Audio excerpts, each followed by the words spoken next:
네, 한진우 원장님의 건강 플러스 시간이 돌아왔습니다. 네, 오늘은 구내염에 대해서 알려주신다고요? 보통은 우리가 입병이라고 말하죠. 입에 네. 구멍 났어, 뭐 누구는 빵꾸 났어 이렇게 맞아요. 말하는 입속 질환이 바로 구내염인데요. 이 구내염은 요즘같이 여름철에 무더위가 계속되면 몸이 지치잖아요. 그래서 네. 회복력도 떨어지고 그래서 여름에 더 많이 발생할 수가 있는데요.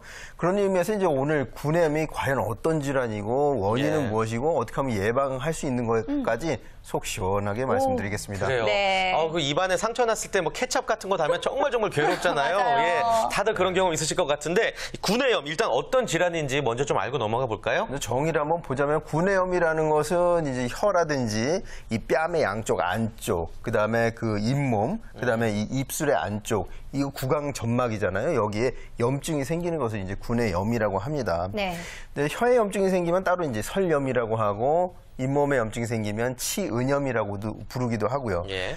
구내염과는 조금 다른 형태이긴 하지만 그 경계가 붉게 되면서 얕은 구멍이 생기는 그것은 구강 궤양이라고 하는데요. 네. 넓은 의미에서는 이것도 구내염이라고 볼 수가 있겠습니다. 네, 사실 저도 입안에 굉장히 염증이 잘 생기는 편인데, 네, 조금만 피곤하면은 저는 입 안쪽으로 이제 구멍이 이렇게 하얗게 나면서, 특히 저는 말하는 직업이다 보니까 방송을 하다가 그 부분을 씹을 때가 있어요. 네. 그럼 정말 괴로울 때가 너무너무 많기 때문에 오늘 좀 많이 배워봤으면 좋겠는데, 저는 일단 피곤할 때 이 구내염이 심해지거든요. 피곤함과 구내염 어떤 관계가 있는 걸까요? 피로, 스트레스, 면역력 저하에다가 이런 그 외부 자극이죠. 씹었다든지 자극이 오면 이제 구내염이 발생하기가 쉽고요.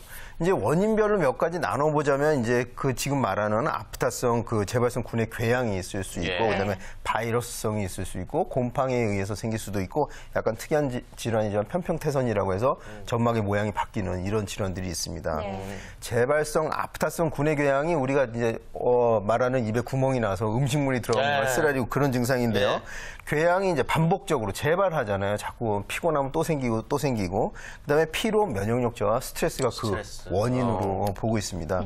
그다음에 바이러스성은 헤르페스 단순 바이러스라고 해가지고 이 특징은 뭐냐면 얼굴 주변에 피곤하면 이렇게 물집이 잡히고 네. 굉장히 따가워요. 그러면서 이것이 번져가다가 구강 안으로 들어가는 경우가 이제 바이러스성 구내염이 또 될 수가 있겠고요. 네. 그다음에 이제 칸디다성 구내염은 이제 곰팡이균이 원인이 되는데 주로 만성 소모성 질환이라든지 그 면역력이 저하돼 있는 특이한 질환군에서 많이 재발하게 됩니다. 네. 네. 구내염이 정말 우리를 괴롭게 구내염.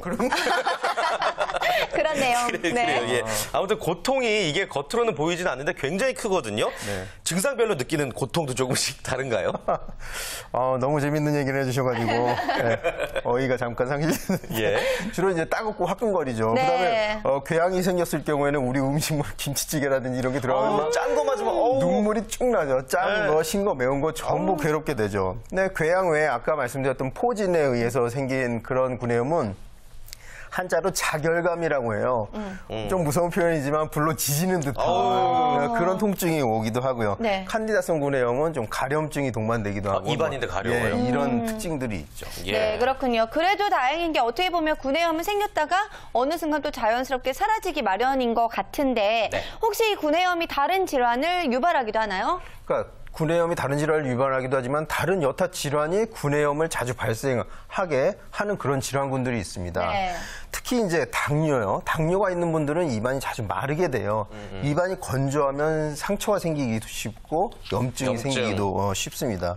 또 뭐 흔하지 않은 질환이지만 주변에서 드물지 않게 볼 수 있는 질환이 베체트시병이라는 질환이 있는데요. 이게 뭐죠? 이유 없이 자꾸 구강 안에 궤양이 생기고 뻔단 말이에요.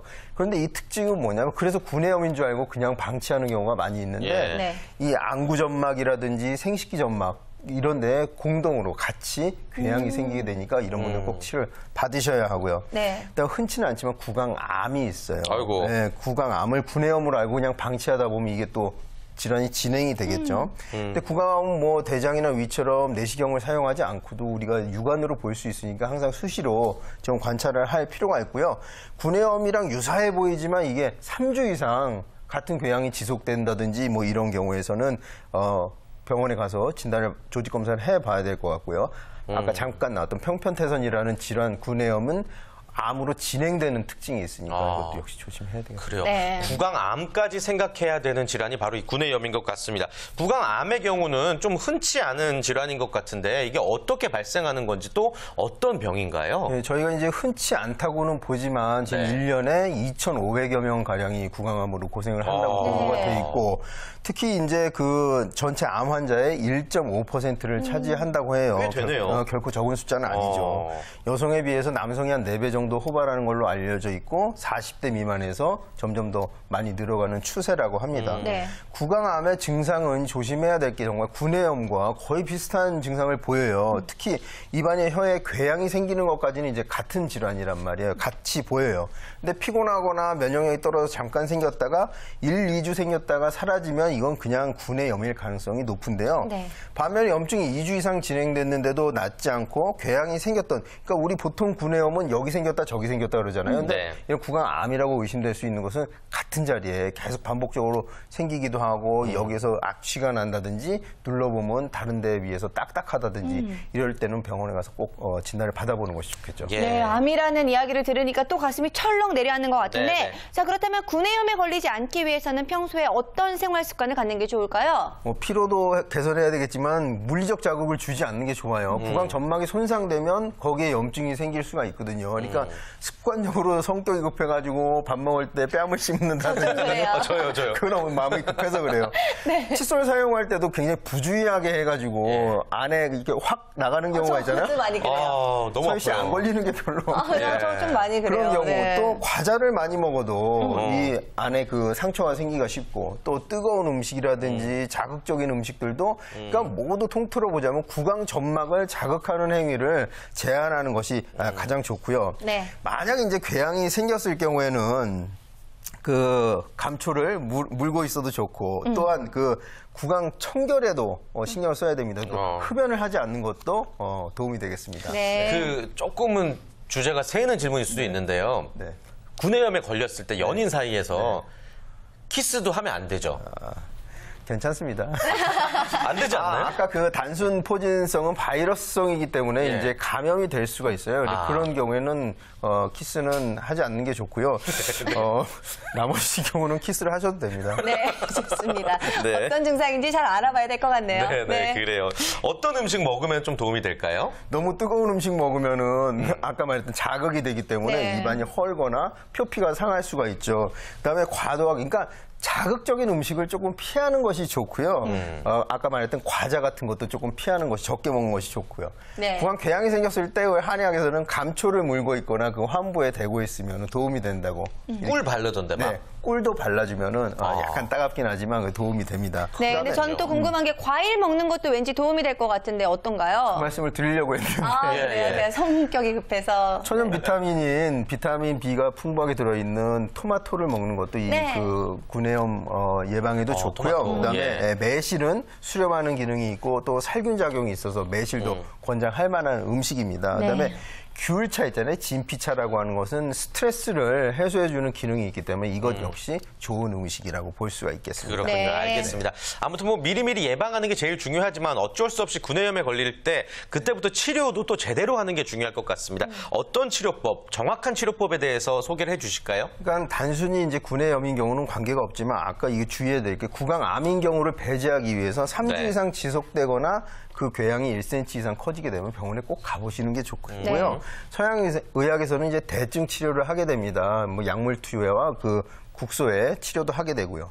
한의학에서는 이걸 허증과 실증으로 구분을 하게 됩니다. 심장에 열이 있다, 실증, 극렬한 뭐 어떤 스트레스로 생겼을 때 그 열을 내려주는 치료를 하게 되고요. 허증, 만성 피로라든지 면역력 결핍에서 왔을 때는 면역력을 올려주는 처방과 새살을 새로 돋게 하는 이런 치료를 하게 됩니다. 네. 그렇군요. 아무튼 얘기 듣고 보니까 모든 병의 원인은 스트레스인 것 같습니다. 특히나 요즘처럼 더운 날씨에는 스트레스가 또 이만저만 아닐 텐데 뭐 원장님께서 추천해 주실 만한 스트레스 해소법 없을까요? 우리 뭐 다 배워볼게요. 네. 예. 이거라고 하면 안 되겠다. 물 마시는 거? 네. 몇 가지 방법들이 있는데요. 뭐 가족과의 대화라든지 운동, 종교, 취미 등 이제 스트레스를 날려버릴 네. 많은 그 방법들이 있지만 가장 권하고 싶은 거는 운동이에요. 네. 땀을 뻘뻘 흘리고 또 격언이 있잖아요. 마음의 피로는 육체의 피로로 풀어라. 그래서 운동을 열심히 해서 스트레스를 날려버리는 것이 가장 스트레스 대처법이 좋을 것 같아요. 네, 네. 정말 사실 이 구내염 앓고 계신 분들 너무나 많기 때문에 오늘 알려주신 건강 정보들이 정말 많은 도움이 됐을 것 같은데요. 자, 그럼 마지막으로 구내염 때문에 고생하시는 많은 분들을 위해서 정리 말씀 부탁드리겠습니다. 제 개인적으로 구내염의 가장 큰 원인은 면역력 저하라고 이렇게 생각하고 있어요. 아까 처음 프로그램 시작할 때 요즘 불면증이 네네. 많이 있다고 이렇게 알려졌잖아요. 건강한 수면이 구내염 줄이는 좋은 방법이 되지 않을까 이렇게 생각하니까요. 불면증 없애고 운동 열심히 하고 건강한 식사하시면 구내염 한동안은 없을 거라고 제가 자신 있게 말씀드리고 싶습니다. 네, 알겠습니다. 원장님을 통해서 오늘도 올바른 건강 정보 많이 얻을 수 있었습니다. 다음 시간에도 많은 기대 부탁드리겠고요. 자, 건강 플러스까지 오늘 저희가 준비한 소식 여기까지입니다. 네, 오늘 함께해 주신 차현희 대표, 박지훈 변호사, 한진우 원장 모두 감사합니다. 고맙습니다. 감사합니다.